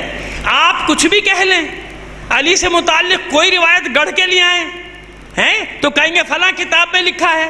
وہی روایت میں آپ کی کتاب سے پڑھ دوں کہ یہ روایت فلاں نہیں، علی نہیں، فلاں صاحب کے لیے ہے، تو میرے اوپر کیس بن جائے گا، ہے نا. کیسا تاریخ کا ستم ہے کہ آپ کہیں کہ آپ سے جب پوچھا جائے تو کہتے نہیں جی ہماری تو فلاں کتاب میں ہے، اور اگر میں بتا دوں کہ آپ ہی کی کتاب میں کیا کیا لکھا ہوا ہے تو مجھ پہ کیس بناؤ گے. لہذا یہ ساری میری باتیں سب جگہ پہنچتی ہیں تو اتنے تو عقل کے ناخن لو. پھر ہم نے تمہارے اس سے پڑھنا شروع کر دیا نا کہ کس کے بارے میں کیا کیا لکھا ہوا ہے، تو ددیالیں ساروں کی کھل جائیں گی، بلکہ ددیال کا تو پتہ ہی نہیں ہوگا، ننیالیں کھل جائیں گی سب کی. صلوات بھیج دیجئے محمد آل محمد پر. پھر کھلا نہیں کرنا، پھر شکوہ نہ کرنا کہ کس کے لیے کیا کچھ لکھا ہوا ہے. ہم نہیں جلتے ولتے نہ کڑتے، کیوں؟ ہمیں معلوم ہے کہ جس نے اس مقام حیدری پہ، مقام حلیہ پہ، اس مقام ولایت پہ جس نے بھی ہاتھ اٹھایا، اس کا دفاع کرنے والے ہم نہیں. ہم کون دفاع کرنے والے؟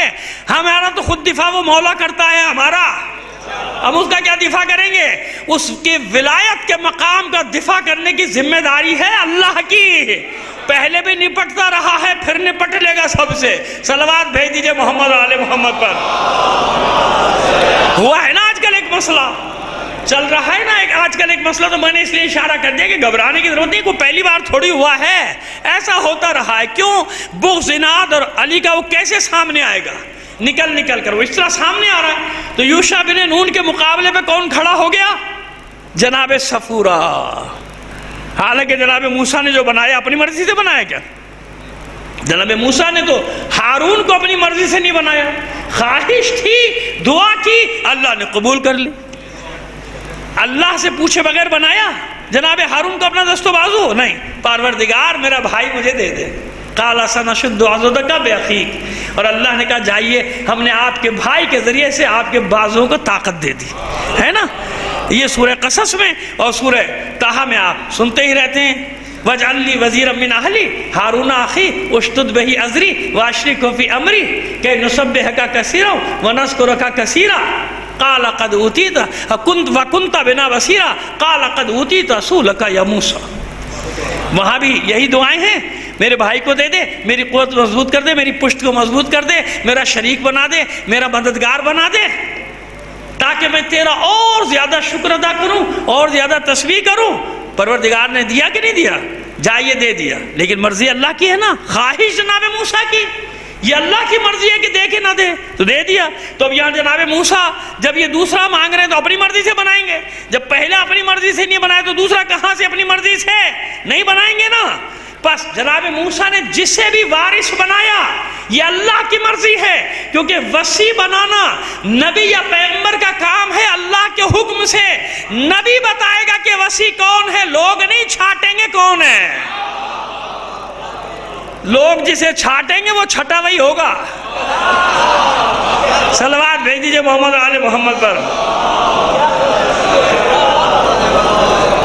اللہ کی طرف سے چنا جاتا ہے، لوگوں کی طرف سے چھانٹا جاتا ہے، تو وہ چنے ہوئے ہوتے ہیں، یہ چھٹے ہوئے ہوتے ہیں. صلوات بھیج دیجئے محمد آل محمد پر. یہ جناب یوشع کے زمانے کی بات کر رہا ہوں، کہیں اور نہ چلے جائیے گا. معیار یہی ہے، ٹھیک ہے نا صاحب؟ تم کیسے بناؤ گے؟ یہ اللہ کی مرضی، اللہ چنتا ہے. یہ وصی بنانا، یہ جو نبی، ہر نبی اپنا وصی بنا رہا ہے، یہ اللہ کا حکم ہے، اللہ کا حکم ہے. لیکن نہیں سمجھ میں آیا، قوم کے منافقوں نے جناب صفورہ کے گرد گھیرا ڈال دیا. اور انہیں اکسایا کہ آپ جناب موسیٰ کی اہلیہ، آپ جناب شعیب کی بیٹی، یہ یوشع بن نون یہ کیسے بن گیا، یہ کیسے ہو گیا؟ آپ کے بچوں کا حق ہے، آپ کے گھر کا حق ہے، آپ کے خاندان کا حق ہے، ایسے ہی ہے نا، آپ کا حق ہے۔ اور جناب بس وہ شروع سے ایک حسد تو تھی نا، کینہ تو تھا نا، کہ ہر میدان میں یہی کیوں، ہر میدان میں جس جگہ موسیٰ بھیجتے ہیں فاتح بن کر واپس آتا ہے۔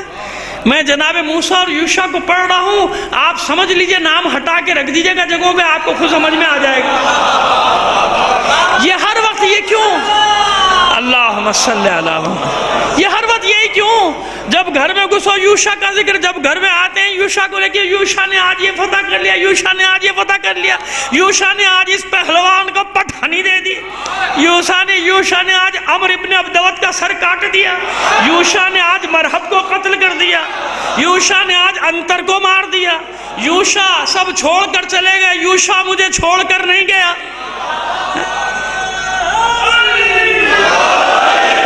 بدر میں 72 کفار واصل جہنم ہوئے، تنہا یوشع نے، بدر میں یوشع کہاں تھے؟ آپ بھی بابا کیے جا رہے، حالانکہ میری تو زبان سلپ ہوئی تھی۔ صلوات بھیجیے محمد آل محمد پر، ہے؟ اب سمجھ میں آگئے تھے کہ پوری تاریخ ہے کہ نہیں ہے، بالکل ایک سمجھ میں آگئے نا بات آپ کے؟ اب لڑائی ہوئی، جناب یوشع سمجھاتے رہے، اتنی دیر کی جنگ کرنے میں جناب یوشع نے جناب صفورہ سے، کہ جناب یوشع کی فوج کے سپاہی کہنے لگے کہ ڈر گئے، یوشع ڈر گئے، زنگ لگ گیا تلوار کو، لڑتے کیوں نہیں؟ تو جناب یوشع نے وہی جواب دیا جو سن لیجئے میری زبان سے، جو کہیں اور کسی نے دیا تھا۔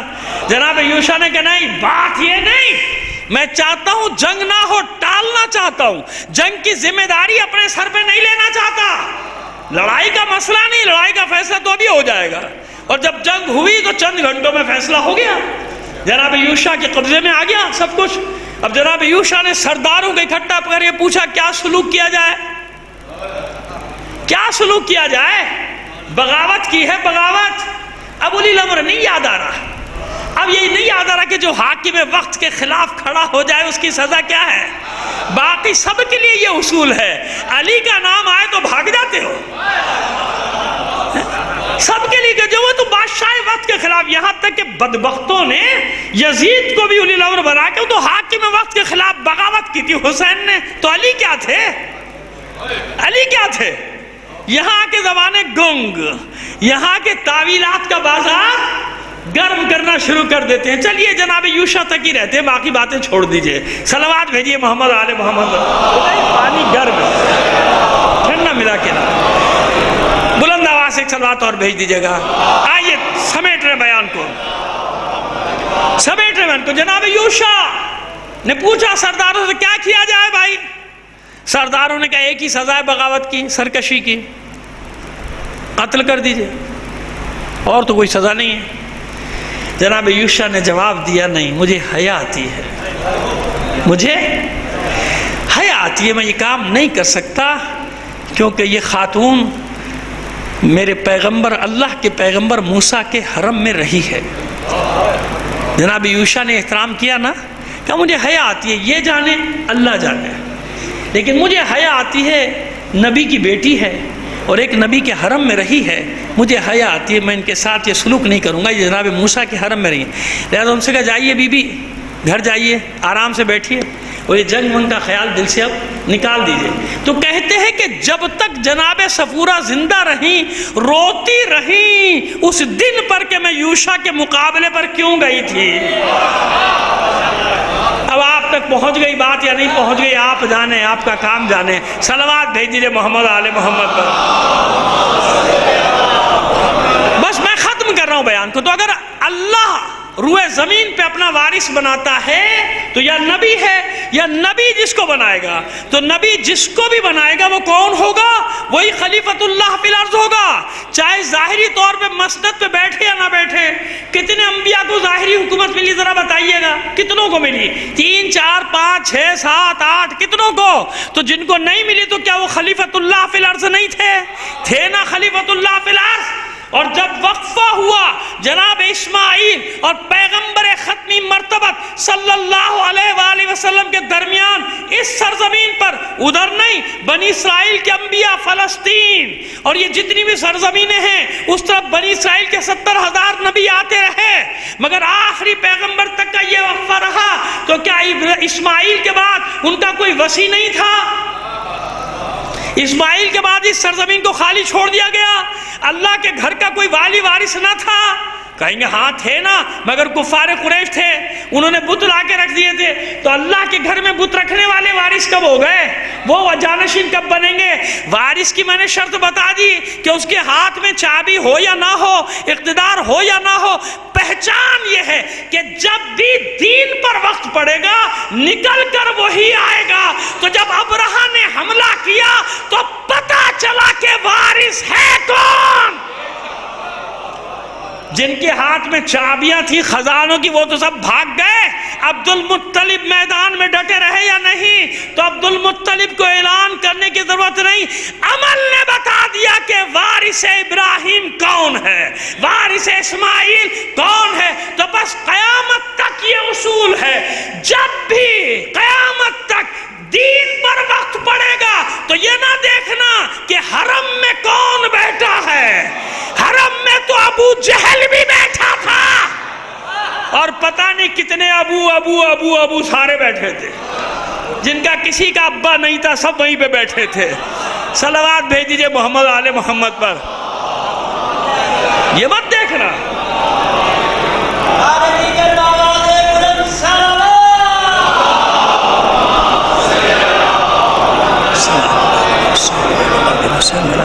ایک بار اور صلوات عنایت فرما دیجئے گا۔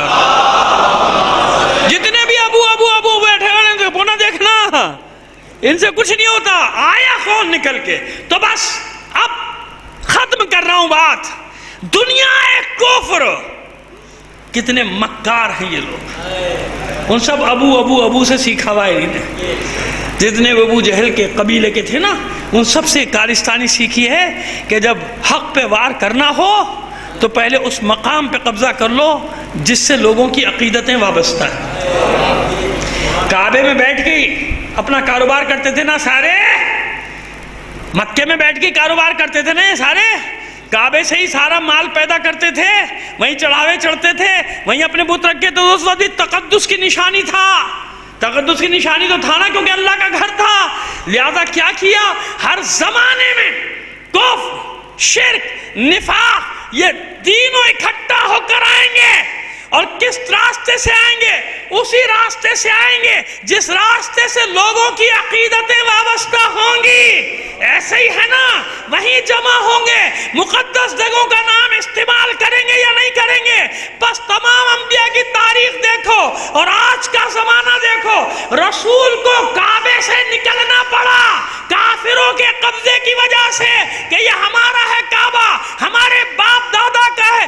اللہ کے رسول نے ہجرت کر کے بتایا کہ اللہ کے رسول، اللہ کے دین کی خاطر مجھے اللہ کا گھر بھی چھوڑنا پڑے تو چھوڑ دوں گا۔ ایسے ہی ہے نا، معیار نہیں ہے اللہ کے گھر پہ کسی کا بیٹھ جانا۔ تو جب دین پر وقت پڑے، جب اسلام پر وقت پڑے، تب معلوم ہوتا ہے کہ اسلام کا وارث ہے کون۔ اگر یہود و نصارہ کے ساتھ کوئی ہاتھ ملا رہا ہے تو وہ کہاں سے اسلام کا وارث ہوگا؟ اگر ان کے مقابلے میں کوئی ڈٹ گیا ہے تو 1400 سال کی تاریخ اٹھا کے پڑھ لو، یا علی اور اولاد علی ان کا مقابلہ کرتی رہی یا علی کے غلام ڈٹے ہوئے ہیں۔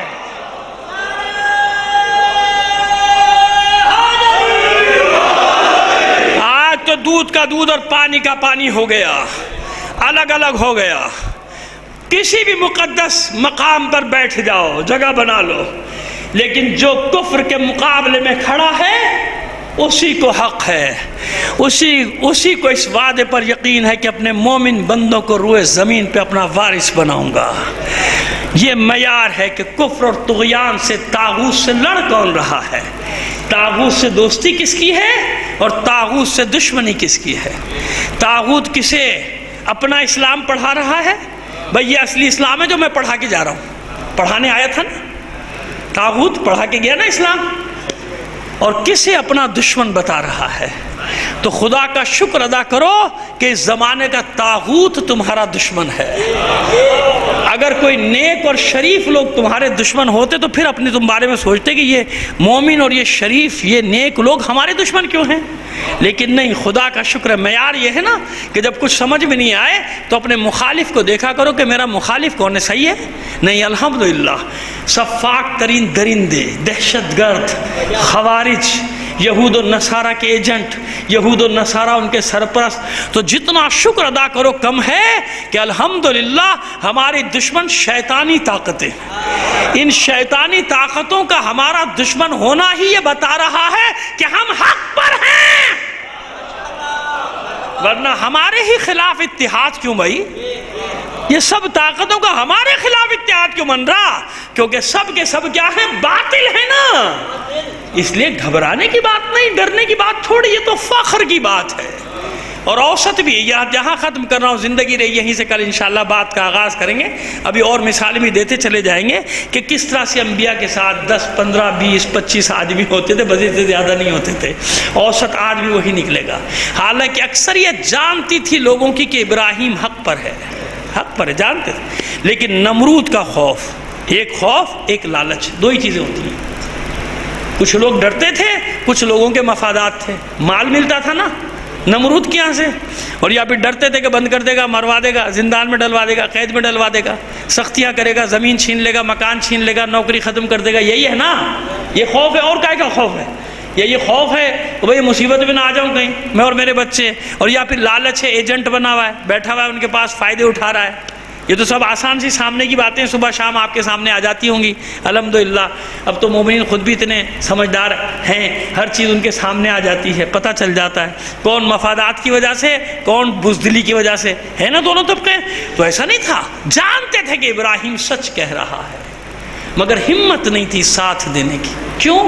مار دیے جائیں گے۔ حالانکہ سب ختم ہو گئے کہ نہیں ہو گئے؟ کون بچا ہوا ہے آج؟ میں نے یہیں سے شروع کی تھی مجلس، یہیں پہ ختم کر رہا ہوں۔ کون بچا ہوا ہے؟ کوئی بچا؟ بھائی اتنے ہی سوچ لے آدمی، وہ خدا کے بندوں وہ نہیں بچے، ہم کہاں سے بچیں گے؟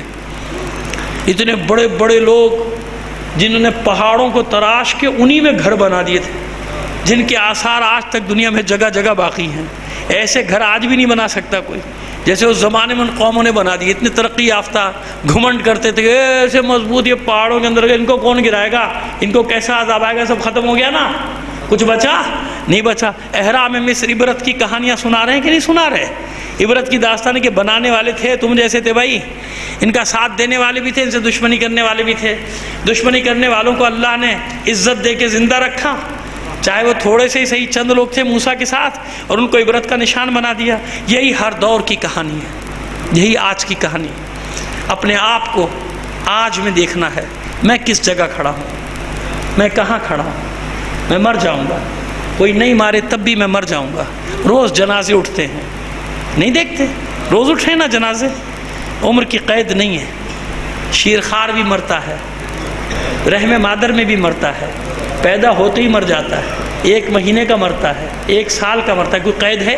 صبح شام نشتر ہاسپٹل اور کتنے ہاسپٹل دنیا میں چلے جائیے، سب پڑے ہوتے کیا فلاں کا انتقال، فلاں کا مر گئے نا سب۔ ہم میں سے بھی کوئی بھی نہیں بچے گا، ایک بھی نہیں بچے گا، لیکن ہاں وہ کبھی بھی نہیں مرے گا جو اپنے مقام کو سمجھ کے اپنی ذمہ داری کو ادا کرتے ہوئے دنیا سے جائے گا، جسے یہ یقین ہے کہ مجھے مرنا ہے، میں مر جاؤں گا، لیکن زندہ رہنے کا ایک راستہ میرے مولا نے بتایا ہے کہ اسے مردہ مت سمجھو۔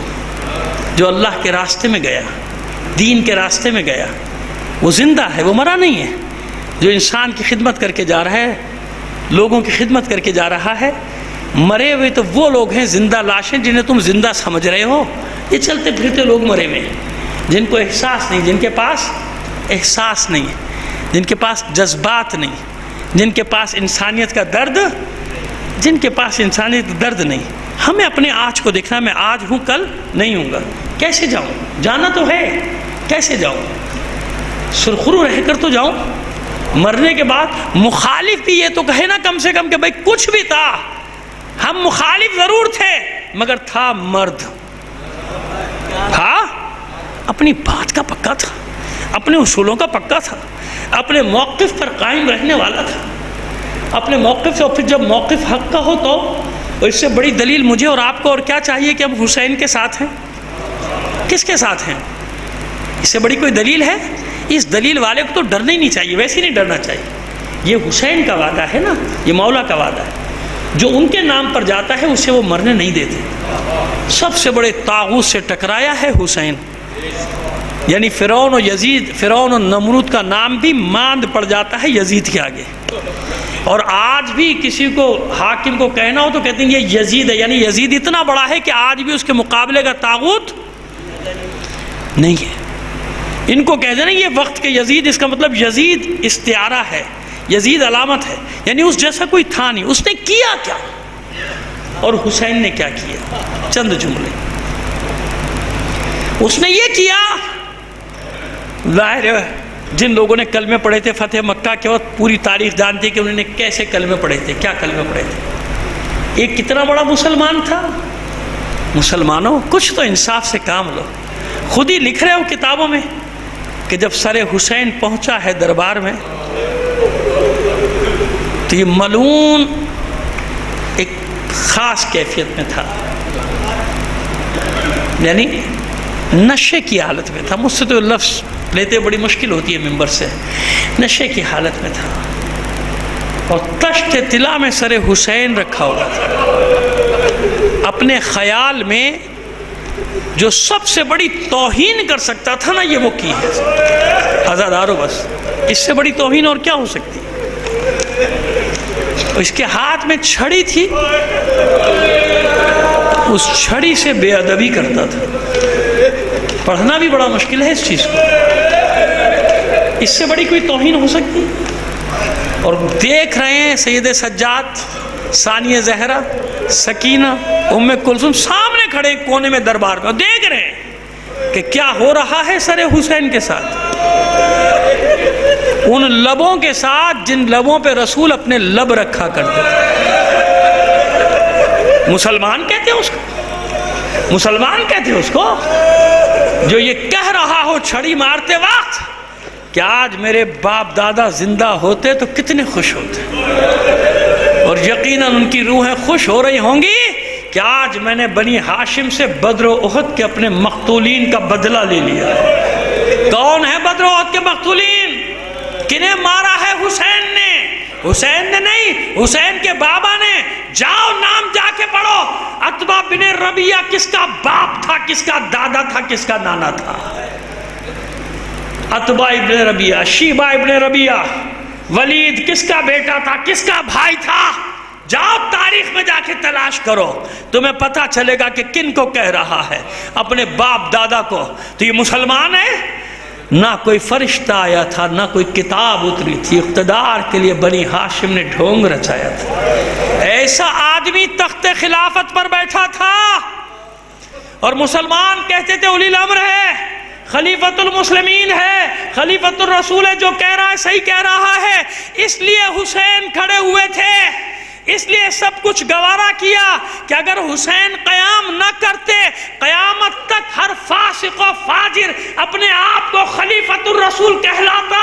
کربلا میں اپنا سب کچھ لٹا کر حسین نے قیامت تک کے لیے اس حقیقی جانشینی اور خلافت کو بچا لیا.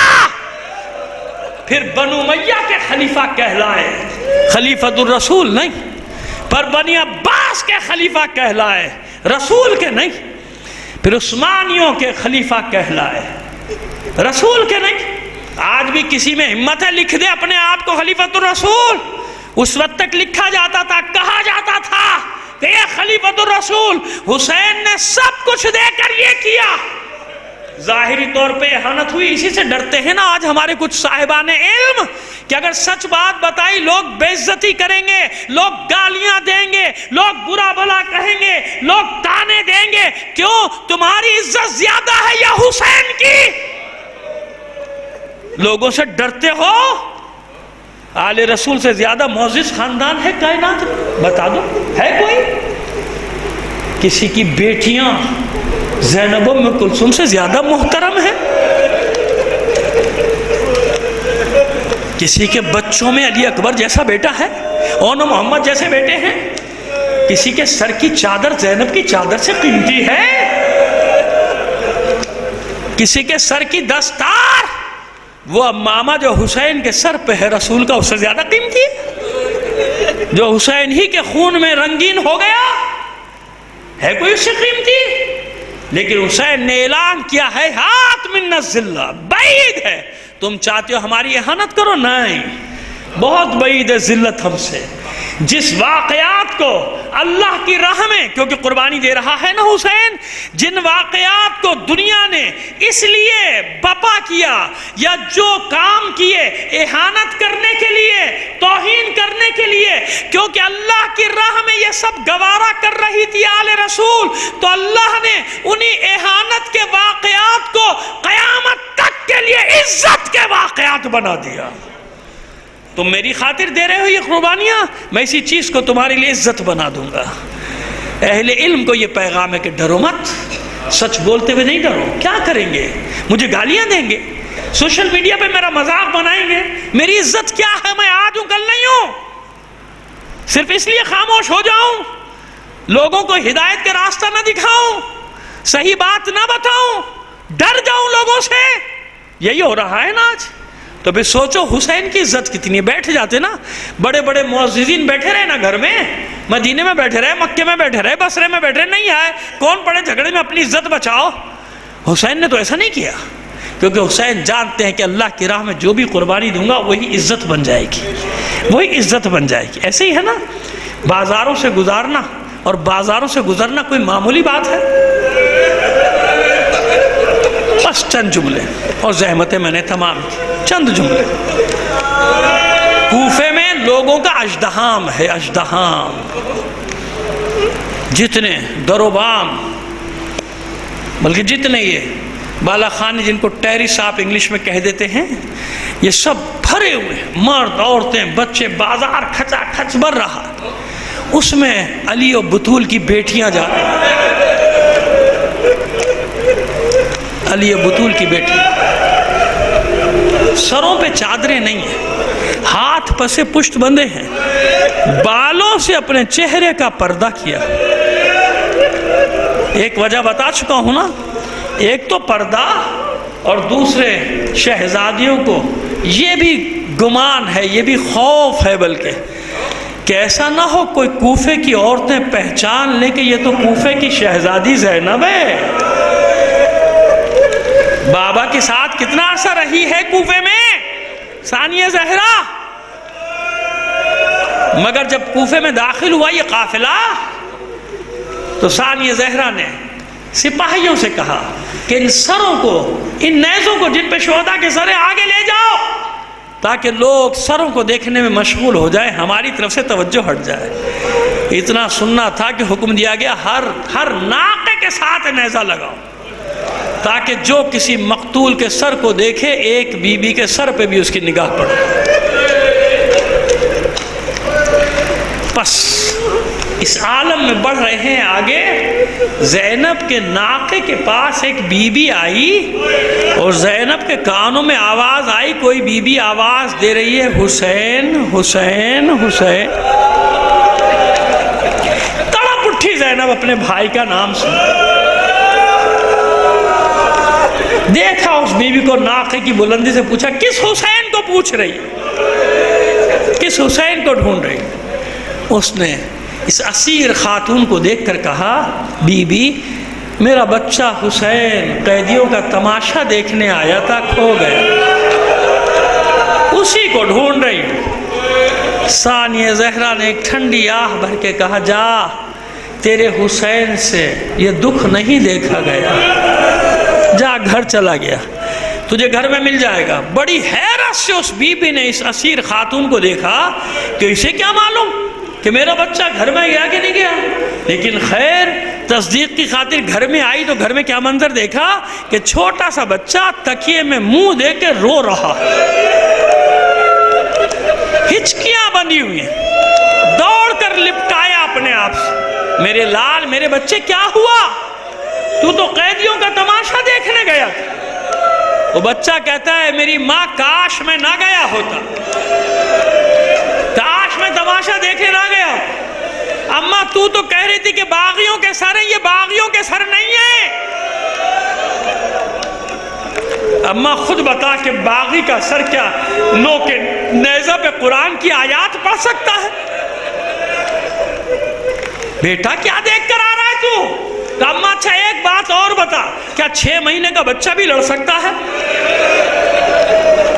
مجھ سے نہیں دیکھا گیا، مجھ سے نہیں دیکھا گیا، معصوم شیرخوار کا سر نو کے سنا پر ہے، یہ باغی نہیں ہے۔ پوچھا، ماں نے پوچھا بیٹا تو نے پوچھا نہیں کون لوگ ہیں، کہاں کے ہیں؟ کہا پوچھا تھا ماں، جبھی تو اور بھی دکھ ہے، مدینے کے رہنے والے، مدینے کے۔ کہا بیٹا کیسی باتیں کر رہا ہے، مدینے میں ہمارا آقا مولا رہتا ہے، ہمارا مولا حسین رہتا ہے۔ ہاں ہاں اماں ایسی کہہ رہے تھے لوگ کہ مدینے والا حسین قتل کیا گیا ہے۔ پھر کہتی ہے چپ ہو جا، چپ ہو جا، ارے میرا حسین، میرا مولا حسین فاطمہ زہرا کا لال ہے، میرے مولا علی کا بیٹا ہے، اسی کے نام پر تو میں نے تیرا نام رکھا ہے۔ سر پیٹ کر، منہ پیٹ کر وہ بچہ کہتا ہے اماں تو لٹ گئی، تو برباد ہو گئی۔ ارے لوگ یہی کہہ رہے تھے فاطمہ کا لال، حیدر کرار کا لاڈلا حسین، 3 روز کا بھوکا پیاسا پشت گردن سے ذبح کر دیا گیا، بس سننا تھا۔ دوڑتی ہوئی بھاگی بازار کی طرف، لوگوں سے پوچھا، سروں کو دیکھا، علم ہوا کہ ہاں میرا بچہ سچ کہہ رہا ہے۔ اب ناقوں کے پاس آئی، ایک ایک ناقے کے پاس آ کر پکارتی ہے بیویوں تم میں کوئی زینب ہے، بیویوں تم میں کوئی ام کلثوم ہے؟ کوئی بی بی جواب نہیں دیتی، سب خاموش ہے کہ پہچان نہ لی جائیں۔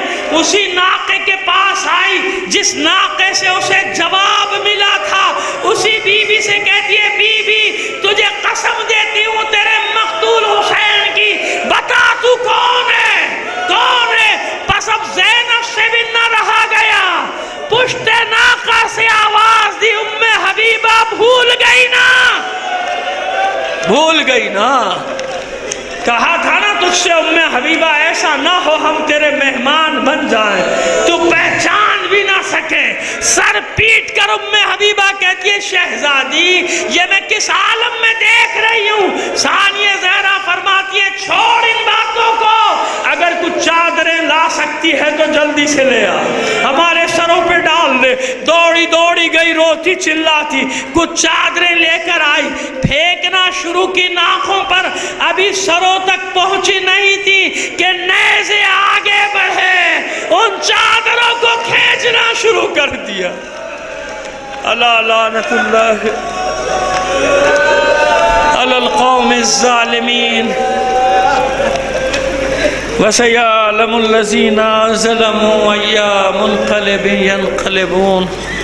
بار الہ بحق محمد و آل محمد ہمارے اس قلیل عمل کو قبول فرما لے، اپنی حاجات اپنے امام زمانہ کے توسل سے تیری بارگاہ میں پیش کر دے۔ دنیا میں جہاں کہیں بھی مومنین آباد ہیں ان کی جان و مال، عزت و آبرو کی حفاظت فرما۔ عزاداران حسین کو اپنے حفظ و امان میں رکھ، جو مومنین عزادار ہونے کے جرم میں شہید کر دیے گئے انہیں شہدائے کربلا کے ساتھ محشور فرما۔ جو بیمار ہیں بحق بیمار کربلا ان سب کو صحت کاملہ و عاجلہ عطا فرما۔ جو اسیر ہیں لاپتہ ہیں بحق اسیران کربلا جلد از جلد ان کے گھروں تک انہیں لوٹا دے۔ دنیا میں جہاں کہیں بھی مومنین باطل قوتوں سے برسر پیکار ہیں مومنین کو فتح و نصرت عطا فرما۔ دشمنان اسلام، دشمنان اہل بیت، دشمنان پاکستان کو شکست فاش سے دوچار کر دے۔ باری الہ دہشت گردوں کو نیست و نابود کر دے۔ ان کے ٹھکانوں کو برباد کر دے، ان کے سرپرستوں کو ذلیل و رسوا کر دے۔ باری الہ ہم اس قابل نہیں، اس قابل بنا دے جب تیری آخری حجت کا ظہور ہو تو ہم اس کے ادنا سے سپاہیوں میں شامل ہو۔ تعجیل فرما ظہور امام زمانہ میں آپ سے درخواست کروں گا اپنے تمام مرحومین کے لیے، اور جن مرحومین کا نام لیا گیا خاص طور پہ ان کے لیے، اور تمام شہداء کو شامل کر کے ایک بار سورہ فاتحہ 3 بار سورہ اخلاص کی تلاوت فرما دیجیے گا۔